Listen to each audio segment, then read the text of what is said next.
Graça e paz a todos nessa manhã abençoada de domingo. Estamos aqui em mais uma EBD, Escola Bíblica Dominical, para falar de um assunto muito relevante, um assunto muito interessante. Estarei falando um pouco sobre escatologia cristã nessa manhã, e inserido nesse bojo desse assunto, eu estarei falando um pouco do falso profeta, estarei falando um pouco do anticristo, estarei falando um pouquinho, relembrando, na verdade, o assunto, um pouquinho sobre as 70 semanas de Daniel. Estarei dando aqui uma pincelada nesses assuntos aqui.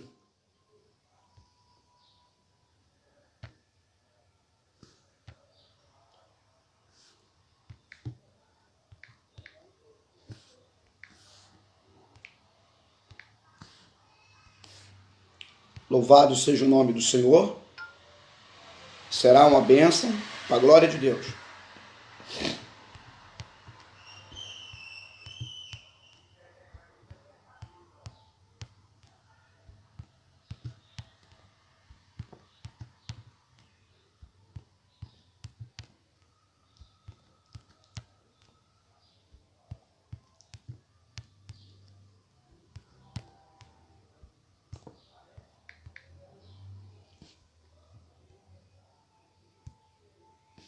Louvado seja o nome do Senhor e Salvador Jesus Cristo. Uma palavra de instrução, de ensinamento para nós nessa manhã, para enriquecer o nosso entendimento à luz, claro, da Bíblia Sagrada, né? Porque sem a palavra de Deus não tem como a gente ter esse entendimento, essa sabedoria aqui nessa manhã. Estarei falando um pouco sobre a besta, estarei falando um pouco sobre o anticristo,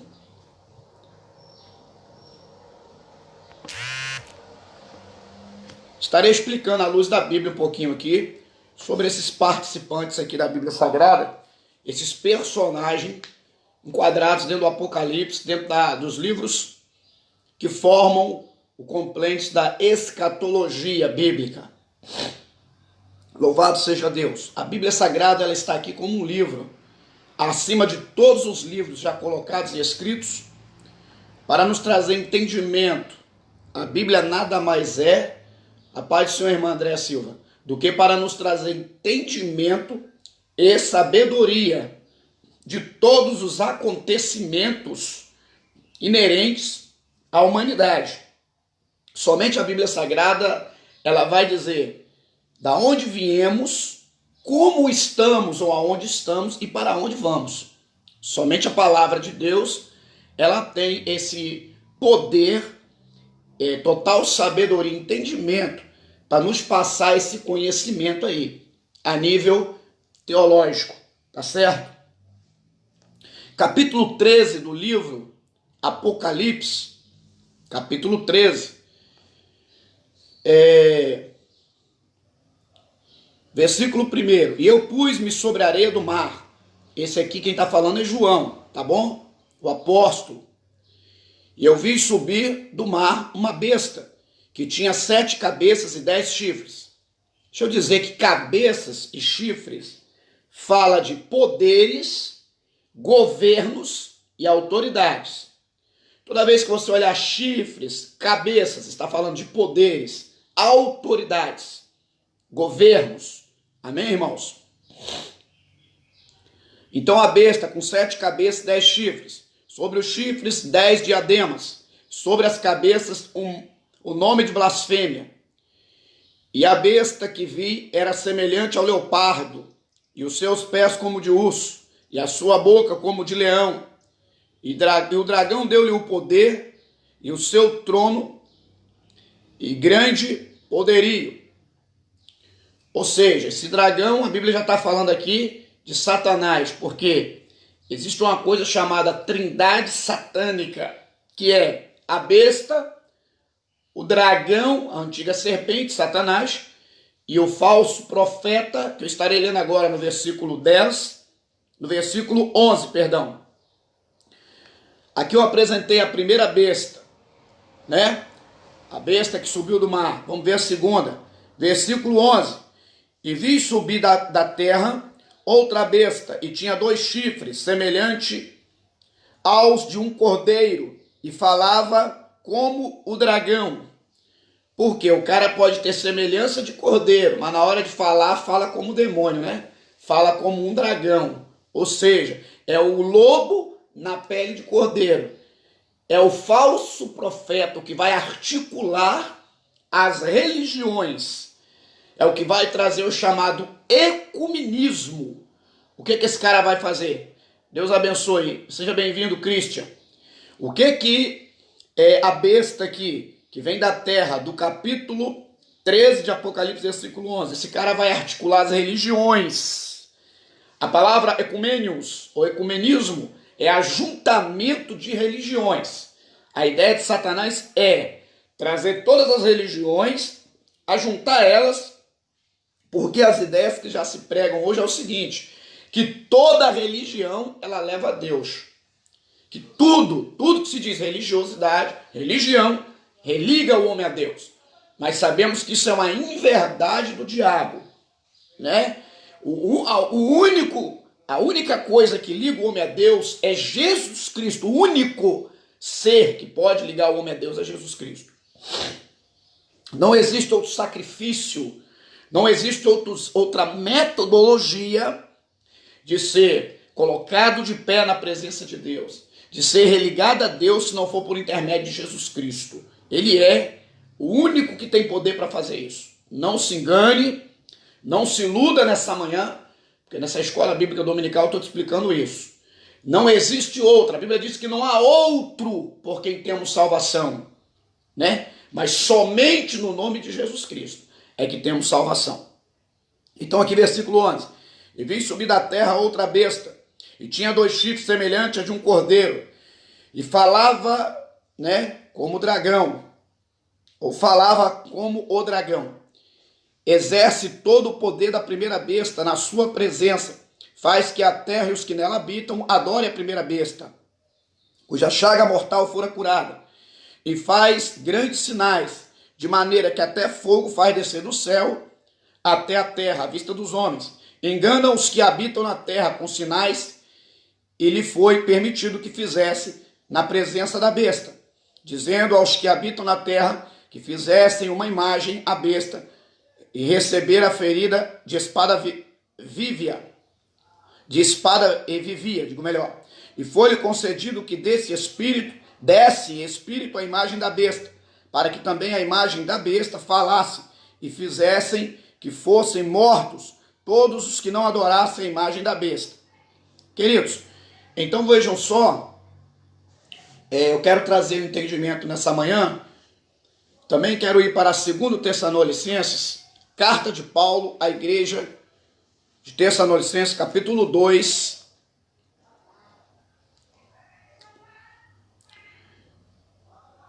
Segundo Tessalonicenses, capítulo 2. A vinda de Cristo será precedida da manifestação do anticristo. Capítulo 2, versículo 7.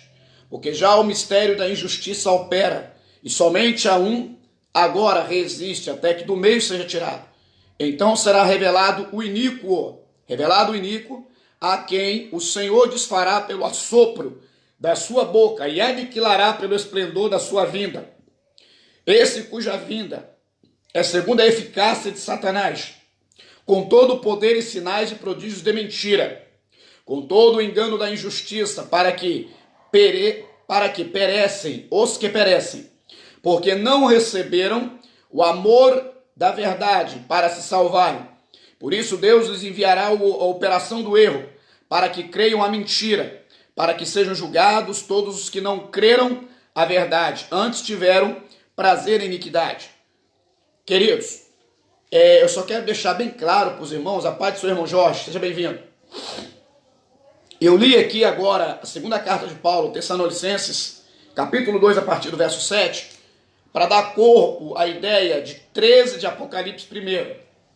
Antes de tudo, para entender aqui o que eu estou falando nessa manhã, é bom os irmãos religar uma coisa a outra. Esse mesmo camarada, de 2 Tessalonicenses, capítulo 2, versículo aqui 7, cuja eficácia é segundo Satanás, ou a antiga serpente, o dragão, é o mesmo de Apocalipse capítulo 3, verso 1. Ou seja, o anticristo e essa besta aqui de 13 são a mesma entidade. Ou seja, é o mesmo espírito do erro, mesmo espírito de operação de engano, é a mesma mentirada, é o mesmo Satanás que está usando os dois. Amém? Que na verdade não são dois. Simplesmente na carta de Paulo a Tessalônica, Paulo já dá uma prévia do aparecimento da besta. Só que lá Paulo não chama de besta, chama de homem, né? Segundo a eficácia de Satanás. Fala de um homem, porque a besta com certeza será um déspota, uma personalidade, será um homem muito veraz no entendimento, será um camarada que terá entendimento para resolver pelo menos, ou totalmente, ou parcialmente, o problema da humanidade. Porque quando a igreja for arrebatada e esse cara assumir o trono em Jerusalém, tá certo? Ele vai tentar minimizar ou resolver totalmente, ou parcialmente que seja, os problemas da moeda, a instabilidade da moeda internacional, juntamente com a besta do capítulo 13, verso 11, que é o falso profeta. Ele vai ter a responsabilidade de trazer uma falsa adoração ou fazer que o povo adore a um falso, que é a besta do capítulo 13, verso 1. Então será a unificação da maldade, né? E esse que é segundo a eficácia de Satanás, porque a besta do capítulo 13 é segundo a eficácia do demônio, né? Não tem inserido ali no contexto a presença de Deus. Essas entidades não serão usadas por Deus para falar ao povo, serão espíritos do engano. E o mais importante, e o mais interessante disso aqui é que eles falam com muita autoridade, com muita particularidade, irmãos. Você vê, aí se cumpre aquilo que diz lá no livro de Coríntios, que eles se transformam em ministros da justiça. Como anjo de luz os caras vão falar, né? E hoje não é diferente, tem muitas pessoas que ocupam os púlpitos da igreja de Deus, traz uma palavra com voz de trovão, falam como leões, né? Como está dizendo que essas imagens vão falar aqui, como esses camaradas vão falar em Apocalipse. Mas no fundo são espíritos enganadores, né? São enganadores da igreja do Senhor. Então a gente não tem que ficar muito empolgado com a eloquência de ninguém. Ficar muito empolgado porque fala bonitinho, porque tem muito conhecimento. Porque conhecimento sem temor de Deus, o conhecimento, irmão, qualquer um pode ter. Se o cara meter a cara no livro, estudar, ler, fazer aí vários cursos de teologia, fazer aí vários cursos na vida, você vai ficar muito conhecedor das Escrituras. Claro, vai conhecer muita letra da Bíblia, mas a pessoa também tem que ter a graça de Deus na vida, tem que temer e respeitar os mandamentos do Senhor. Não é verdade? Então tá aqui, o quadro está armado, né? E para dar corpo a tudo isso aqui, eu prometi, eu vou falar um pouquinho também, Daniel capítulo 9, aqui tem coisas que eu estou relembrando, tá, irmãos? Que eu já até falei. Daniel capítulo 9, essa parte escatológica da Bíblia. Às vezes muitas pessoas não gostam de entrar nessas partes, porque realmente é um pouco enjoado, para você poder trazer o equilíbrio desses negócios aqui.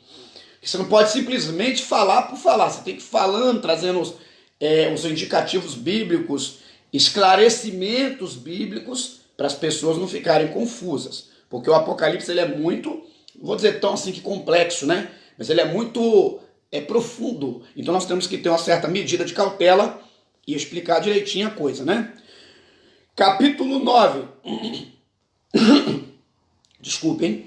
Capítulo 9, verso 21. Estando eu, digo ainda, falando na oração, o varão Gabriel, que eu tinha visto na minha visão, ao princípio, veio voando rapidamente e tocou-me a hora do sacrifício da tarde, e me instruiu, e falou comigo e disse, Daniel, agora saí para fazer-te entender o sentido. No princípio das suas súplicas, saiu a ordem, e eu vim para tu declarar, porque é muito amado. Toma, pois, bem sentida a palavra e entenda esta visão. 70 semanas estão determinadas sobre o teu povo, sobre a tua santa cidade, para extinguir a transgressão, dar fim aos pecados, expiar a iniquidade, trazer justiça eterna, e selar a visão e a profecia, e ungir o santo dos santos. Sabe e entende, e desde a saída da ordem para restaurar e para edificar Jerusalém, até o Messias, o príncipe, 7 semanas e 62 semanas. As ruas e as tranqueiras se reedificarão, mas em tempos angustiosos. E depois 62 semanas será tirado o Messias, e não será mais. E o povo do príncipe que há de vir destruirá a cidade e o santuário, e o seu fim será com a inundação. Até o fim haverá guerra, e estão determinadas as assolações. E ele firmará um concerto com muitos por 1 semana, e na metade da semana fará cessar o sacrifício e a oferta de manjares sobre a asa das abominações.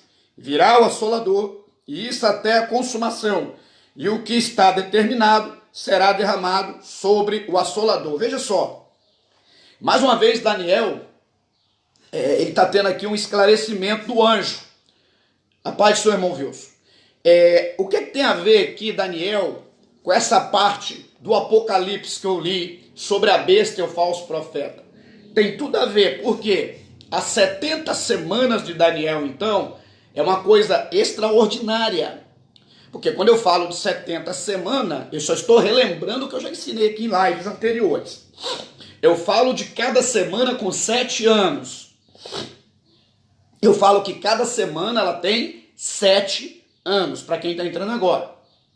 Então, se tem 7 anos, está dizendo aqui que após o edito para reconstruir Jerusalém, está dizendo quando Ciro, rei da Pérsia, porque Ciro e Dario são aqueles que vão derrubar a Babilônia, né? Vão arrebentar o império de Nabucodonosor, na época de Nabonido, né? Na época que lá o seu neto, e aí Amon vai escrever na estucada parede do palácio, Menemene Tekel Farsim, e aí por baixo vão desviar o fluxo do rio, Dario e os médios e persas, vão desviar o fluxo do rio, vão entrar e tomar o império da Babilônia, né? Chamado quase que a 8ª maravilha do planeta, conhecido pelos seus palácios suspensos, pela sua glória, pela sua pompa total. E aí agora os médios e persas vão invadir o império de Nabucodonosor, vão ali liberar o povo. Mais para frente você vê bem que Ciro vai ser até chamado servo de Deus, e ele vai liberar o povo para voltar para reconstruir Jerusalém. Então, o que está dizendo aqui no capítulo 9 do profeta Daniel, com muita propriedade para os irmãos entenderem, é o seguinte, que após o edito da liberação do povo por Ciro, para poder voltar para reconstruir Jerusalém, dar-se ao início das 70 semanas do Daniel, que o profeta Daniel está sendo aqui, recebendo esse compartilhamento, né, do anjo Gabriel. E aí uma particularidade aqui para os irmãos entenderem também. Gabriel e Miguel não são anjos que vivem por aí batendo perna. Você vê que aqui está vindo num ato de propriedade muito grande, trazer uma revelação aprofundada dos acontecimentos apocalípticos da Bíblia também, por que não dizer? Porque o Apocalipse, na verdade, só se dará desfecho após a iniciar a 70ª semana de Daniel. Como é que é isso? Vou explicar para os irmãos, bem devagar, para os irmãos entenderem. Está falando aqui de 62 semanas mais 7, que vai dar 483 anos. As 70 semanas são de 490 anos.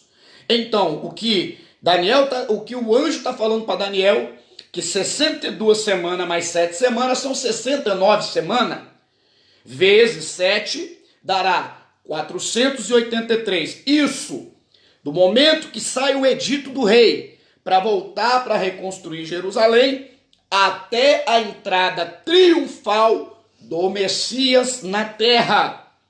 aquela coisa, hosana nas alturas, galhos de oliveira, bendito é o Cordeiro de Deus, etc. e tal. Até ali, 483 anos. Haja visto que antes que Jesus Cristo venha sentado nesse cavalo, Jesus Cristo vai nascer de Maria, a Bíblia diz que um camarada vai entrar no templo aproximadamente 100 e poucos anos antes de Jesus nascer. Vai profanar o templo, né? Vai vir aí o camarada e vai profanar o templo, Antíoco Epifânio. E esses caras vão sacrificar porcos no altar de Deus dentro de Jerusalém. Vão contaminar o contexto santo do altar, aquilo que é sagrado para os judeus. Mas aí lá na frente vai ter a restauração disso. E o que acontece agora? Porque se formos levar em consideração o templo de Jerusalém, ele não foi destruído só na época que aconteceu ali, aquela barbárie, aonde Neemias depois veio para reconstruir os muros. Não, o templo foi quebrado por várias vezes, 2, 3, quem sabe 4 vezes, né? Então isso é muito bom esclarecer essas medidas para esse entendimento da escatologia cristã. Outra coisa, irmãos, a Bíblia Sagrada nos apresenta 3 ensinamentos bíblicos: os fáceis, os menos fáceis e os mais difíceis. Ensinamentos fáceis. Todo ensinamento voltado para o campo da doutrina da salvação, redenção espiritual, eleição, substituição espiritual, né? Fomos eleitos pelo sangue de Jesus, né? Substituídos por Cristo na cruz. Me faz lembrar então, quando Abraão vai com Isaac para poder levar para o monte, para apresentar a Deus, aquele cordeirozinho com as agarrado em galhas, com chifre, aquele cordeiro ali nada mais é do que Cristo. Muitos pregadores equivocados dizem que é o Isaac ali que é Jesus. Não. Naquela colocação e tipologia bíblica, não. Ali é o cordeiro que está agarrado em galhas. Isaac representa a humanidade. Representa eu e você, que na verdade, por nós sermos pecadores, éramos para ir para a cruz. Mas Jesus é aquele cordeirinho, substituto. Então é substituição espiritual. Pai de sua irmã Fátima. Todos aqueles que estão entrando na live agora, estou aqui falando sobre Apocalipse, um pouco sobre o livro de Daniel, as 70 semanas, fazendo aqui uma pincelada desses dois, né? Sobre a falso profeta e a besta que subiu do mar. Se você que puder já compartilhar essa live, eu te agradeço. O seu compartilhamento vai ajudar esse conhecimento a chegar mais longe, tá bom? Compartilhe nas suas plataformas digitais, em nome de Jesus, me ajude com o seu compartilhamento. Então, o que acontece? As 70 semanas de Daniel, para quem entrou agora, e entendendo que toda vez que uma dessas nações, lá no Antigo Testamento, antes de Jesus vir, cai e outra entra no lugar, é cumprimento também da visão da imagem, né? Aonde partes é de ouro, tem partes de barro, parte de ferro. Então você vai vendo que dentro desses 483 anos, também vai tendo uma troca de bastão, de nações para nações. Aonde? A Babilônia cai, aí entra quem? Entra Medos e Persas. Cai Medos e Persas, vem quem? Alexandre o Grande. Sai Alexandre o Grande do cenário, entra quem? Roma. Então vê como vai trocando de bastão, de nações para nações, de povos para povos, com cada um com poder. Para entendermos bem esse negócio, quando Jesus Cristo nasce, ele nasce na época que os judeus estão debaixo do Império Romano, que é partes de barro e partes de ferro daquela imagem, dos pés. Então agora Israel está ali sobre mão de ferro, mão de aço de Roma. Tem que pagar tributos caros para Roma. Está subjugado ao Império Romano. Para entendermos. Por isso, lá quando Jesus Cristo, eles perguntam para Jesus, restaurarás tu o reino? Jesus diz, não vos pertence saber tempo e estações que o Pai estabeleceu pelo seu próprio poder? Mas antes ficar em Jerusalém até que do alto seja revestido, Jesus está dizendo o seguinte, nessa vez que eu estou nascendo de Maria, eu não vim aqui para tirar vocês do poder de Roma. Eu vim aqui para trazer salvação para a humanidade. Depois, no milênio, é que eu vou fazer essas coisas.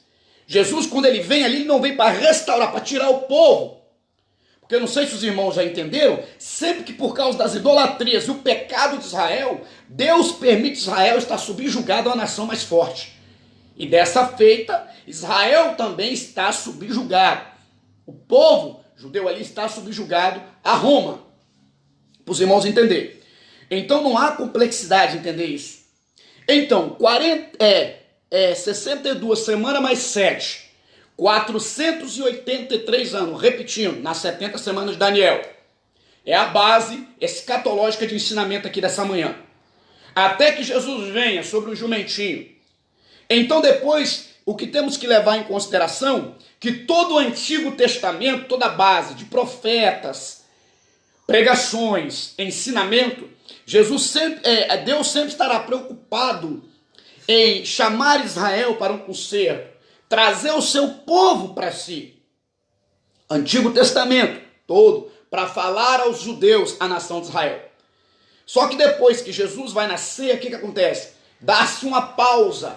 O olhar de Deus não está mais voltado para Israel, para remanescente dos judeus. Deus dá uma pausa. Agora Deus vai trazer Jesus e vai montar uma igreja para cumprir, né, todo o propósito que ele falou para Abraão, dos filhos na fé que nasceriam. A igreja, todos que aceitam a Jesus como Salvador e ao sacrifício eminente do Calvário, são os filhos de Abraão pela fé. Jesus não disse que nós éramos jambuzeiro verde? E o mais profundo de tudo isso é que Cristo é a videira verdadeira. Nós somos os galhos.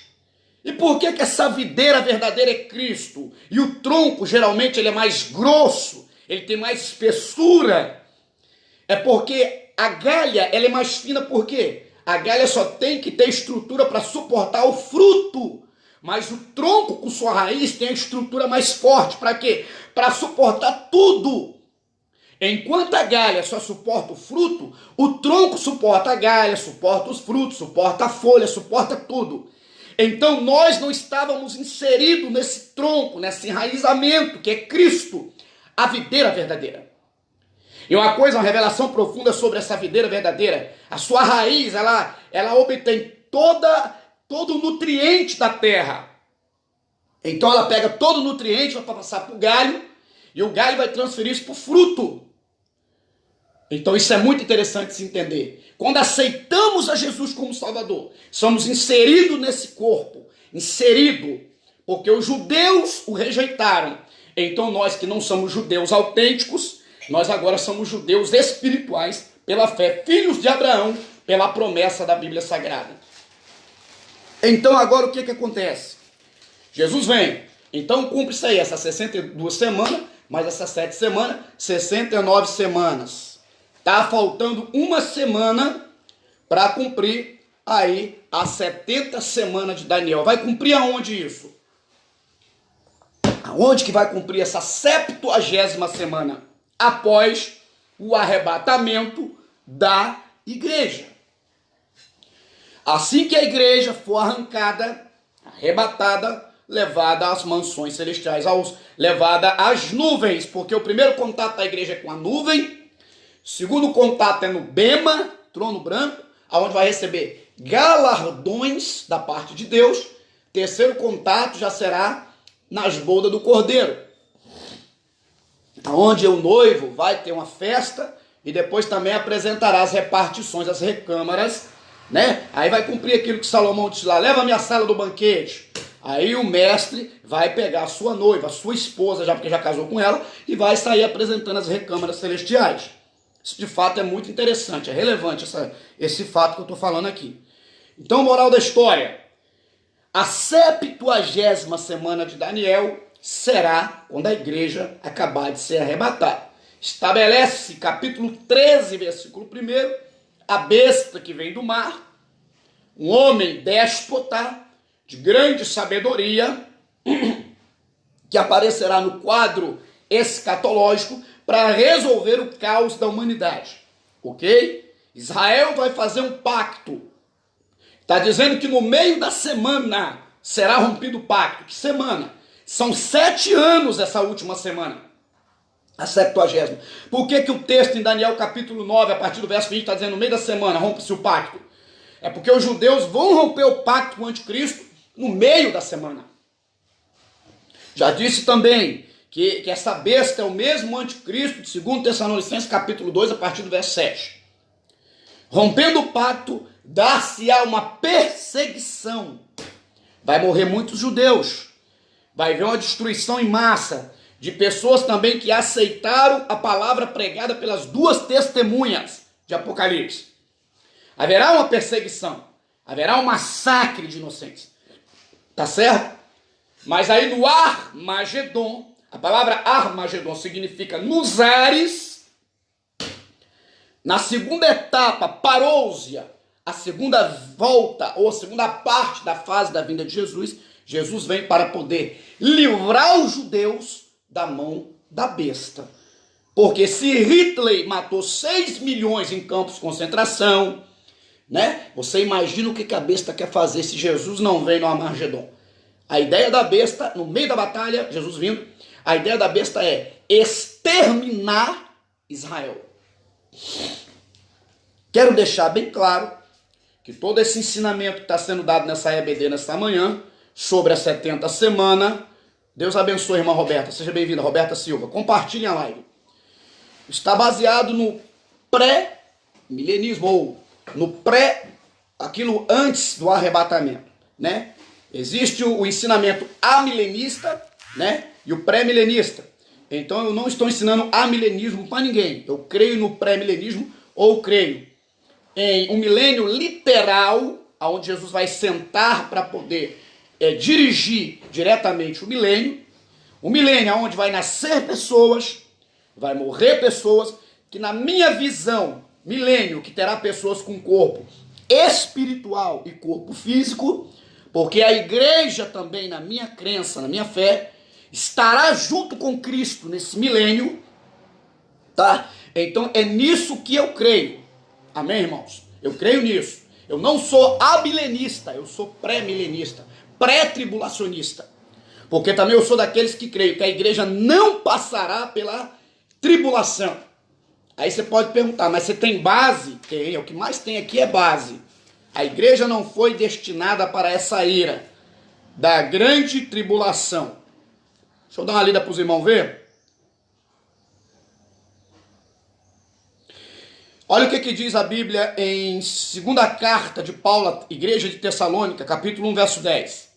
E esperar dos céus a seu Filho, a quem ressuscitou dos mortos, a saber, Jesus, que nos livra da ira futura. Por isso que eu sou um cara que creio que a igreja não passará pela ira. Jesus nos livra da ira futura. Mais um texto para dar corpo a essa ideia. Romanos capítulo 5. Vamos de Bíblia? Né? Vamos de Bíblia. Capítulo 5. Não tem outro meio de provar as coisas sem ser ler Bíblia, né, irmãos? Capítulo 5 de Romanos, verso 9. Logo muito mais agora, sendo justificado pelo seu sangue, seremos por ele salvos da ira. Salvos da ira. Determinantemente, a igreja do arrebatamento não está sendo preservada por Deus, preparada pelo Espírito Santo para passar pela ira do anticristo. E nem pelo derramamento do Apocalipse, a ira do Apocalipse. Aquelas taças da ira de Deus, coisa e tal.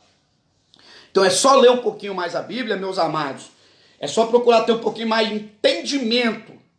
Não precisa ser muito aprofundado para entender isso aqui.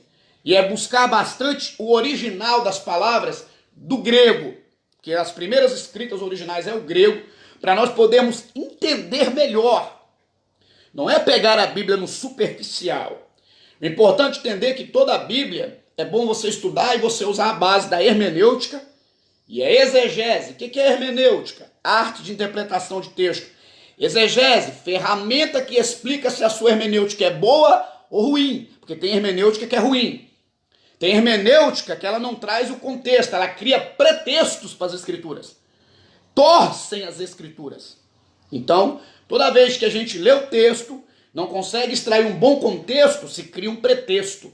Isso é muito perigoso. Daí se originou seitas e heresias, Pessoas que, a seu bel prazer, interpretaram a Bíblia Sagrada ao longo dos tempos. Então nós temos que tomar muito cuidado também com isso, para não trazermos uma falsa interpretação da palavra de Deus.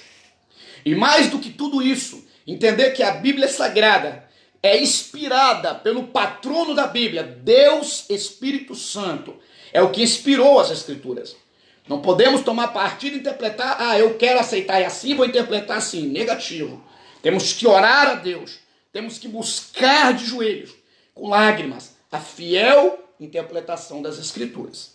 Voltando para cá, então a igreja não passará pela ira. A ira está guardada para os filhos da desobediência, diz a Bíblia.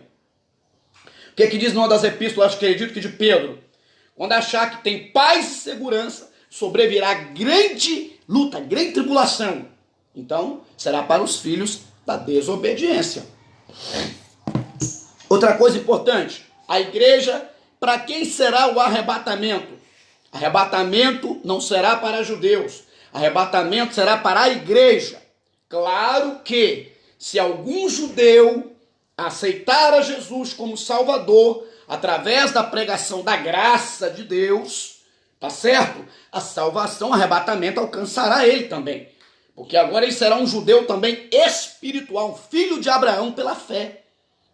Mas propriamente dito, a configuração do arrebatamento é para um povo que aceita Jesus como Salvador e é ligado no tronco da videira verdadeira que é Cristo. Olha que coisa espetacular que Deus faz.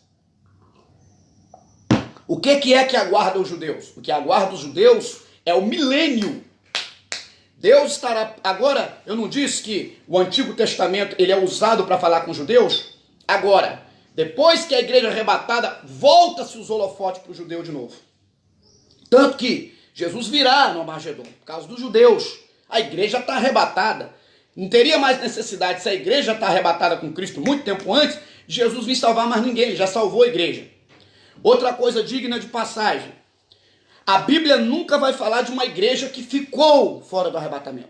Quem fica sem ser arrebatado não é igreja, era joio no meio do trigo. Quem é que vai ser arrebatado é a igreja. Quem ficou não é a igreja, irmão, pelo amor de Deus, não faça confusão. Não fique por aí pregando essa besteira, dizendo que, mas os desviados da igreja, a parte da igreja que ficou, não existe isso, tá certo? Tanto que as promessas de Apocalipse, ao que vencer, farei coluna no templo do meu Deus, ao que vencer, darei do fruto da árvore da vida, ao que vencer, darei o maná escondido. Sempre é o que vencer, e ao que vencer é quem? A igreja que foi arrebatada. Não fala de igreja que ficou, só fala da igreja que foi arrebatada. Então nessa EBD eu estou esclarecendo bem isso, os irmãos terem bastante entendimento de causa e efeito, e não fazerem aí confusão com essas entrelinhas da Bíblia. Então, a igreja não passará pela tribulação. Para quem é o arrebatamento? Para a igreja que aceitou Jesus como Salvador. Deus agora, depois que a igreja é arrancada, ele tem outros planos para os judeus. Volta-se agora a falar com os judeus. Jesus vai vir na guerra para poder salvar os remanescentes. Tá certo? Claro que as duas testemunhas vai ter algum êxodo ali, vai ganhar alguém por poder da palavra de Deus. Elas estarão pregando, né? Acredito eu que nos primeiros 3 anos e meios, aonde não tem essa perseguição terrível, porque lá eu li para vocês ali em Daniel, é na metade da semana para frente, depois de 3 anos e meio começa uma perseguição, porque os judeus vai ver que aquele cara não é o verdadeiro Cristo, vai romper o seu contrato nupcial com ele, né? O seu contrato de adoração, vai se enfraquecer o reino desse anticristo, dessa besta do capítulo 13, verso 1, e vai ter uma perseguição frenética contra os remanescentes. E aí, se Jesus não volta, o que vai acontecer? Ele é capaz de querer destruir toda a nação de Israel, riscar Jerusalém do mapa novamente. Então, por isso, no Armagedon, nos ares, essa palavra significa original, do grego, Jesus vai estar voltando aí para dar o livramento a Israel. Amém? E estabelecer nisso, Jesus vai pegar o trono da besta, vai jogar uma praga sobre o trono da besta. As escrituras dizem que a besta vai morder a língua e vai blasfemar o nome de Deus e dos santos que estão com ele. Aí vai. E aí, nesse episódio, quem será os primeiros a ser lançado no lago de fogo? Vai ser a besta, que vai inaugurar o lago de fogo, segundo as escrituras. Vai ser o falso profeta. O terceiro, então, a inaugurar o lago de fogo será quem? O dragão, a antiga serpente. Será o terceiro a inaugurar o lago de fogo. Tá vendo? Quem serão os últimos a inaugurar o lago de fogo? Aí será o inferno, lá no juízo final desmembrado, porque não vai ser lançado o inferno junto com as pessoas dentro dele no lago de fogo, não. Lembra-se que vai ter 3 ressurreições. No arrebatamento da igreja, primeira grande ressurreição. Abra um parênteses aqui agora. Abre bem o ouvido para os irmãos ouvir agora aí, para entender o que eu vou falar, muito profundo isso. Na primeira grande ressurreição, no arrebatamento da igreja, só vai ressuscitar os que morreram em Cristo. Por isso Paulo diz assim, nós que estamos vivos, não precederemos os que morreram. Os que morreram em quem? Em Cristo. Não haverá no arrebatamento da igreja ressurreição dos que estão no inferno.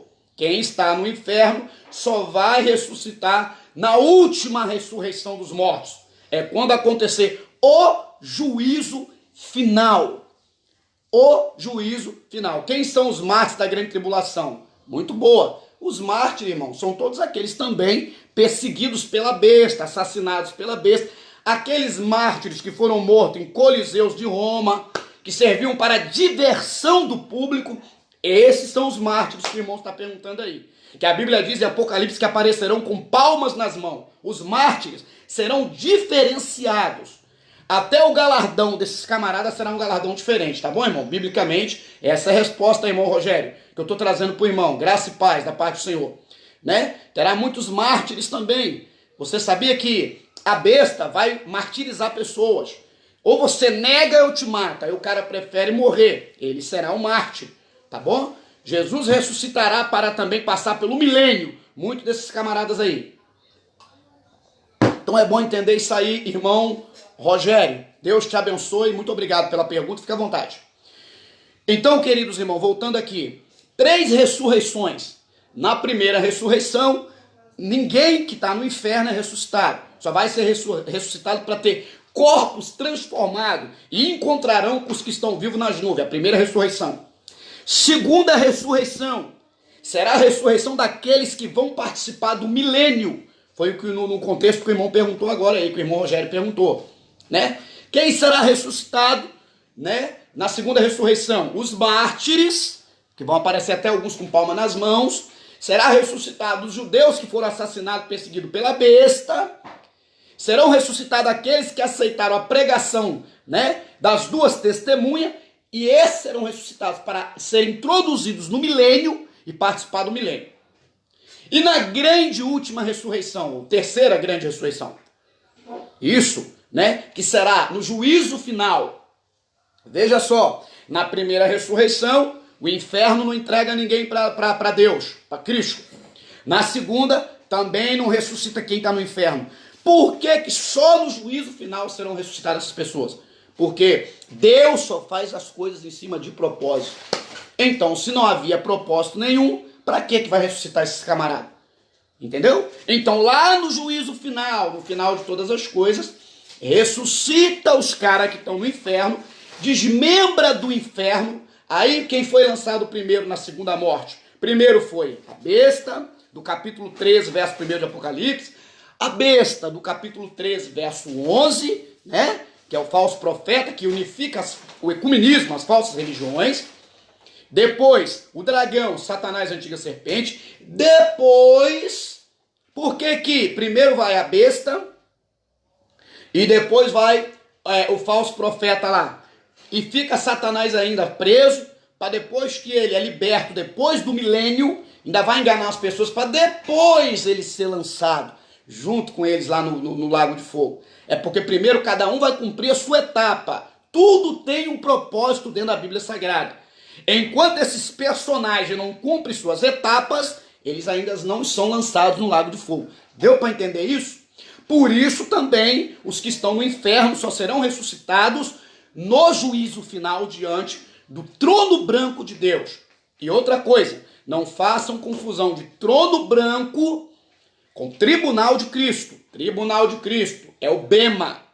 Na antiga Roma, no antigo Olímpio, na antiga Grécia, quando os corredores, aqueles caras que participavam de corridas, participavam das suas festas, eles, para receber suas coroas de louro na cabeça, era feito um tablado no alto, e era feito alto um pódio, como esse pódio dos carros de Fórmula 1 de corrida, que os caras sobem para receber aí, né, ser ovacionados.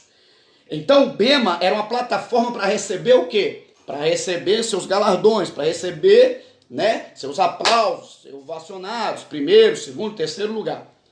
Beleza? Então a igreja também será ovacionada pelos anjos, né?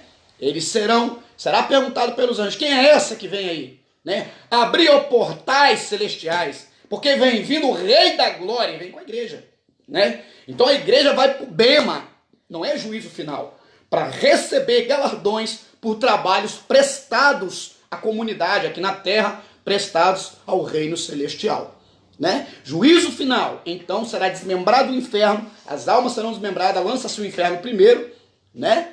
Porque o inferno é um lugar onde estavam contidas essas almas esse tempo todo, e depois aqui será aberto os livros, o livro das obras e o livro da vida. E todos esses que foram ressuscitados ali serão vergonhosamente lançados no lago de fogo. Eu espero que os irmãos estejam entendendo direitinho.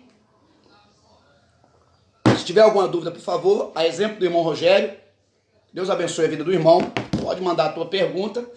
Quero dizer para os irmãos que eu não sou o dono do conhecimento, nem o dono da verdade nesta manhã.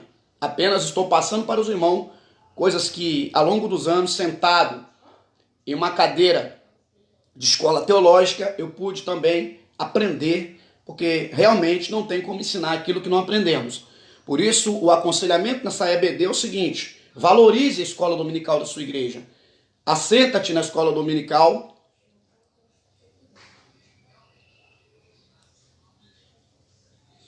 Realmente, irmão Rogério, tá uma coisa assim, né? Na verdade, o espírito do anticristo parece que já está aí na terra, né?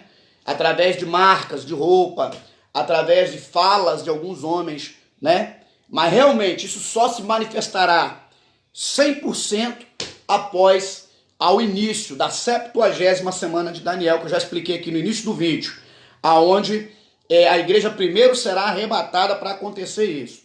Lembrando, a igreja não passará pela ira. A igreja do arrebatamento não vai presenciar o derramamento da ira de Deus sobre os filhos da desobediência. Tá bom, irmãos? A igreja do arrebatamento não sofrerá sanções de perseguição da besta e do falso profeta. Beleza? Provei isso aqui à luz da Bíblia, com toda a propriedade. Outra coisa, para se fazer base, para se fazer uma base de ensinamento, temos que ter acima bíblico para se fazer doutrina, tá, irmãos? Não fica fazendo doutrina com texto isolado não, que isso é muito estranho. Procura 3 textos para cima, para se apoiar uma tese, para se apoiar uma doutrina, um ensinamento. Por exemplo, quando eu digo que a igreja não passará pela tribulação, eu tenho no mínimo 4 a 5 textos me provando isso na Bíblia. Enquanto o cara que diz que não, ele vem com um texto isolado, 2 textos isolados. Não pode. Para se fazer doutrina, meu irmão, nós temos que ter acima de 3 versículos bíblicos para se fazer uma boa base. E voltando àquela hora, eu não terminei, já estou terminando a live, eu falei que tem 3 tipos de ensinamentos. Os fáceis, menos fáceis e mais difíceis. Os fáceis, todos ligados ao campo da salvação, porque a maior doutrina da Bíblia Sagrada está no campo da esfera da salvação. Menos fáceis, aonde não é o mais fácil, nem o mais difícil. São tudo ligado à área de dons espirituais, os ensinamentos menos fáceis. E por fim, os ensinamentos mais difíceis está ligado ao ramo que eu estou ensinando agora de manhã, da escatologia. Doutrina dos últimos acontecimentos. Então a escatologia é os últimos acontecimentos ou os últimos informes bíblicos para nós entendermos aí os projetos e os planos de Deus. Deixando bem claro, tornando a repetir para quem entrou na live por último, né? Eu falei um pouquinho das 70 semanas de Daniel.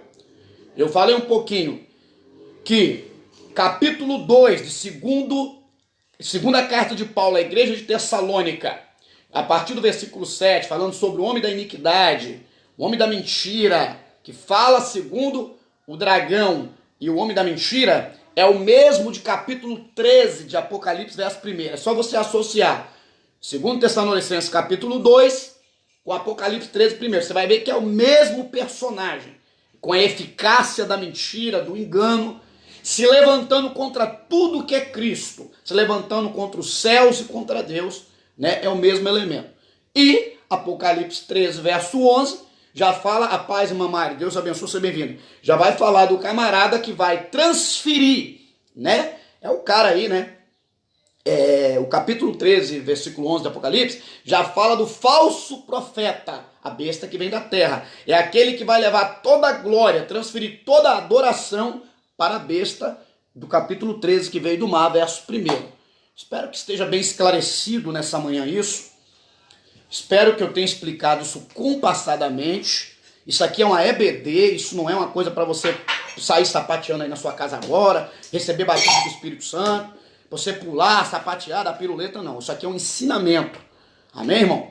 Para a gente ter grande valia e entendimento disso. Cada nível de pregação traz um tipo de manifestação do Espírito Santo.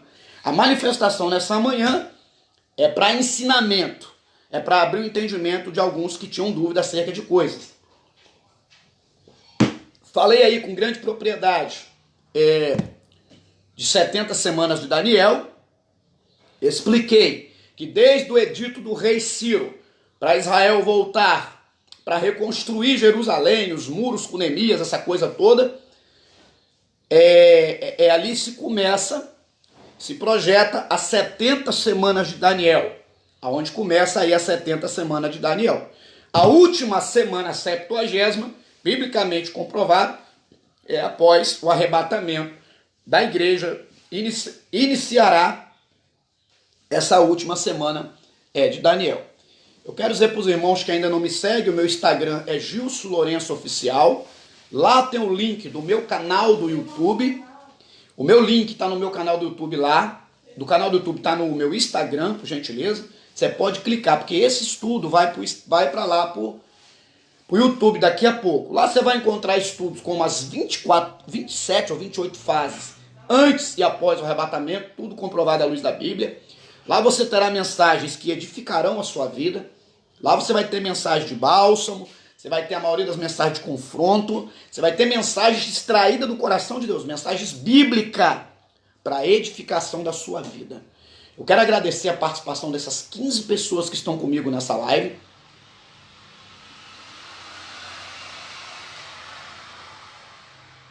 Na verdade, irmão Rogério, também se baseiam em Apocalipse capítulo 7. Deixa eu dar uma olhadinha aqui, foi até bom, irmão, tocar nesse assunto. Existe também uma colocação para aqueles que afirmam até que a igreja vai passar pela grande tribulação. Vamos dar uma olhadinha aqui, capítulo 7 de Apocalipse. Já estou terminando, tá, irmãos? Versículo 13. E dos anciões me falou dizendo: estes que estão vestidos de veste branca, quem são? Da onde vieram? Verso 14. E disse-lhe: Senhor, tu sabes. E ele disse-me: estes são os que vieram de grande tribulação e lavaram as suas vestes e branquearam no sangue do Cordeiro. Deixa eu dar um esclarecimento desse texto, o contexto desse versículo. Para aqueles que usam esse versículo, diz que isso aqui é a igreja que está aqui na grande tribulação, está equivocado. A palavra original do grego, você vê que está falando que lavaram, não está falando relavaram, né? Lavaram é quem teve um contato com a pregação das duas testemunhas. Está falando daqueles que aceitaram a palavra com a pregação das duas testemunhas, e aí esses caras tiveram um contato, aceitaram a Jesus ou a Cristo, a pregação com as duas testemunhas. Nada tem a ver isso aqui com a igreja. Se aqui fosse relavaram as vestiduras, relavaram, né? Seria o que? Um novo pacto. Um versículo só para formar doutrina não pode, varão. É texto isolado, né? O irmão falou e citou uma coisa muito interessante. Então deu para entender aqui, capítulo 7, versículo... Aqui os versículos que eu li, tá falando aqui de lavaram, não é relavaram. Então tem que levar em consideração isso. Não é a igreja do arrebatamento isso aqui, tá bom? Louvado seja o nome do Senhor e Salvador Jesus Cristo. O irmão tá citando aqui que eles citam 3:10. Como guardaste a palavra da paciência, também eu os guardarei da hora da tentação que advir sobre todo mundo, para tentar os que habitam na terra. Bom, o versículo aqui é muito fácil de entender, né? Tá falando para todos aqueles que guardaram a palavra. Tá falando, na verdade, isso aqui no meu modo de ver tá falando diretamente para a igreja do arrebatamento, né? Aqueles que aceitaram Jesus, guardaram a palavra da paciência, tá certo? Tá falando diretamente para a igreja. Uma coisa assim, teve essas revelações do Apocalipse na era de 90 a 96, na era cristã, no arquipélago de ilhas gregas, por nome de Patmos. Arquipélago grego, Patmos, na era de 90 a 96 aí. Ele teve essas visões apocalípticas e trouxe essa palavra. Isso aqui é... Então, provavelmente, capítulo 3 de Apocalipse, verso 10, está falando da igreja que aceita Jesus como Salvador. Eles serão guardados de passar pela grande tribulação. Espero que tenha ficado bem esclarecido. Também a nível do capítulo 7, daqueles que lavaram as vestiduras, que nada tem a ver com a igreja que já foi arrebatada com Cristo. Eu quero agradecer a participação dos irmãos. Eu espero que os irmãos tenham compartilhado bastante essa live. Aqui coisas eu relembrei, coisas realmente falei novas, mas é sempre bom estar aprendendo a palavra do Senhor, estar estudando a palavra, estar buscando essa fonte de conhecimento inesgotável que o Espírito Santo nos impulsiona a cada dia, a sempre estar lendo, examinando a palavra. Eu sou evangelista, eu sou Gilson Lourenço, pertenço à Igreja Assembleia de Deus, Ministério Resgatados pela Cruz, aqui na cidade de Vila Velha, Estado do Espírito Santo, para quem está fora da nossa grande vitória, tá bom? Aquele que quiser me seguir, meu canal, meu link do YouTube, tá lá nas páginas inicial do meu Instagram, me siga, Gilson Lourenço Oficial, se inscreva no meu canal lá, e será uma bênção edificada a sua vida pela palavra que Deus tem me usado por infinita misericórdia, dizendo, o dom é de Deus, quem dá a sabedoria é Deus, quem dá o conhecimento é Deus, somos apenas vasos de barro, frágeis. Dom e sabedoria não é para poder me elevar e fazer melhor do que ninguém, é para a edificação da unidade do corpo, amém? Entendamos bem isso, a paz do Senhor, irmão Roniel Adriano. Aqui ninguém tem que se engrandecer pelo nível de conhecimento ou pelo grau que Deus usa. Quer deixar bem claro que isso aí é banalidade. O que nós temos que se preocupar aqui é a edificação do corpo, da igreja. Precisa-se que Deus levante homens com entendimento, humildemente, e faça a igreja ter esses conhecimentos e ter acesso a esse conhecimento bíblico. Eu fico feliz pela participação em massa dos irmãos que estão participando dessa EBD. Deixando bem claro, todo domingo eu tenho EBD, que é a Escola Bíblica Dominical. Minhas lives, eu quero dizer para os irmãos que